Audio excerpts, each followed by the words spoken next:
Welcome to Blueprint, where we visualize in exacting detail the games that we hope to be playing in the future.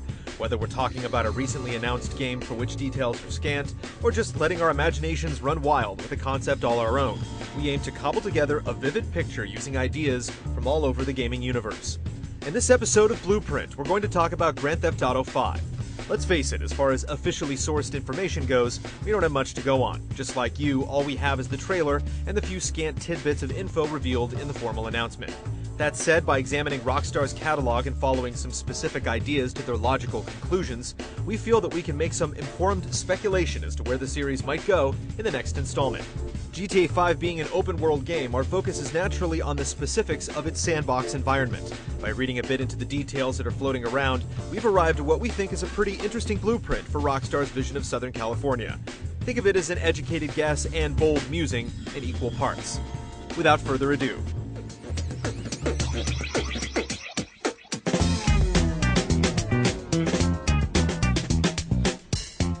we're not exactly going out on a limb with this line of speculation. In Rockstar's words, GTA V will be set in a reimagined present-day Southern California. Images of Los Santos, the GTA universe's version of Los Angeles, are on parade in the trailer. Given that the city already exists in GTA San Andreas, it's safe to say that we've experienced a version of GTA V's setting in prototype. But just like GTA 4 did for Liberty City, we expect this new iteration of Los Santos to put the earlier one to shame. We can glean some key details as to how the new Los Santos might look from a careful inspection of the trailer. Vinewood or Hollywood will make an appearance, so will Little Seoul, presumably the game's version of Koreatown, if the signs on the interstate are to be believed. We've also seen environments that resemble LA's beachfront communities, from the grittier rendition of the Santa Monica Pier to a quick shot of a distinctive Venice intersection. The posh home in the hills we see briefly brings to mind upscale communities like Bel Air or Palos Verdes. It's more or less a given that the city will be rendered in exquisite detail, but we're also wagering that GTA V will develop game mechanics around the various ethnic and social enclaves that inhabit their vision of Los Santos. We've seen this sort of thing utilized to great effect in Rockstar's previous open-world games, and San Andreas in particular took the idea in an interesting new direction with the way it implemented gang warfare. For better or worse, LA's gang culture occupies an iconic place in the American imagination, and a series like GTA, which aspires toward crime drama, would be remiss to not take advantage of this. It would be especially cool, though, if GTA V took a finer look at the demographic groups and subcultures that make up Los Angeles, and harnessed their energy to bring this whacked-out vision of the city to life in ways we might not expect.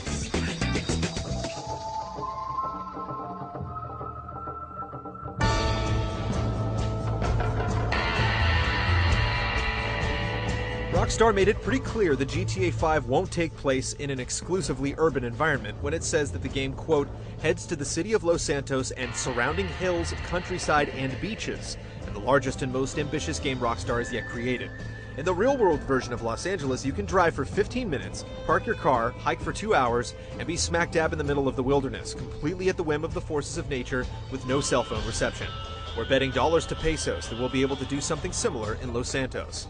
The degree to which Rockstar succeeded in creating this very sort of environment in Red Dead Redemption only reinforces our hunch. I'm no city man, miss. Having a real-deal wilderness in Los Santos is about more than just environmental variety, though. If Red Dead is anything to go by, the hazards you encounter in the sticks should vary wildly from what you see in the city, but could nonetheless enable a whole lot of great gameplay. And there's no shortage of hostile wildlife in Southern California. The signs greeting you at most any trailhead will warn you of potential encounters with bears or mountain lions, and you'll be hard-pressed indeed to go on a hike without at least hearing evidence of a rattlesnake. There's also the often overstated danger of running into unhinged psychos in the middle of nowhere. The possibilities have GTA written all over them. And let's not ignore the potential for sheer sandbox joy inherent in tearing recklessly down a trail on a mountain bike. We're sure we're not the only ones who can think of some funny off-color names for GTA V's fictional bicycle brands. Red Dead Redemption did a brilliant job of making its teeming wilderness rewarding to explore by peopling it with all manner of points of interest, and bringing it to life with a dynamic and deadly ecosystem. If it's anything like the real LA, Los Santos will have more than enough real estate with which to do the same.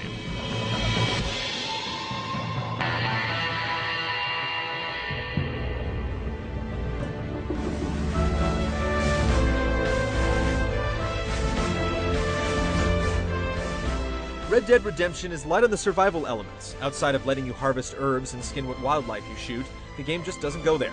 Metal Gear Solid Snake Eater, however, does. The ways its survival elements map to mechanics we saw in San Andreas makes it seem plausible that GTA 5 could flirt with nitty-gritty survival. Just like Snake has to scavenge the remains of his kills for sustenance to keep his stamina up, so does CJ have to scour the urban landscape for junk food if he wants to continue to function at his best.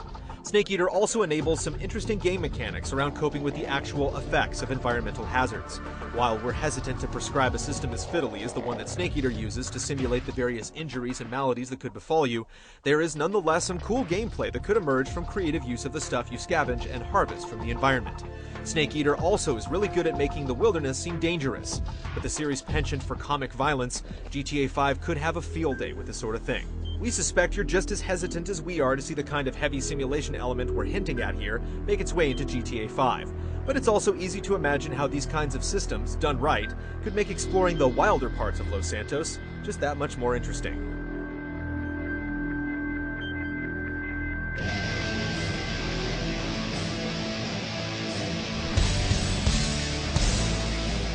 It would be disingenuous to say that the GTA games aren't already really good at encouraging vehicular mayhem. The series more or less pioneered the idea after all. But when you're actually trying to engage their stories and participate in missions, you're usually better off pretending there's a driver's ed instructor in the passenger seat. Not so with Guerrilla. The idea of environmental destructibility is hard-coded into every element of the game, informing the kinds of missions you go on, as well as the way you're encouraged to approach them. Different vehicles have different driving and handling characteristics, but more importantly, they all suggest to you different ways you can weaponize them. As a result of all this, it's often delightfully hard to draw the line between instances where you're simply having fun with open-world chaos or dutifully pursuing story objectives.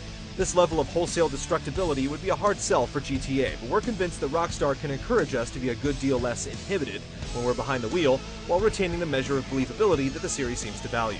Games like Burnout skirt this line expertly, employing systems to reward reckless behavior without going completely off the deep end. As we mentioned before, when you're willing to take the gloves off and deal with the consequences, it's hard to beat the GTA series when it comes to delivering destructive rampages. But if this next installment can find meaningful ways to work our desire to wreak automotive havoc into its actual mission structure, we'd be thrilled.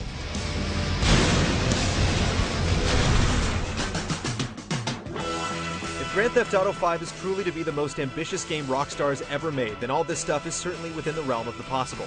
Even if our prognostications are dead wrong, though, it's sure been an interesting flight of fancy.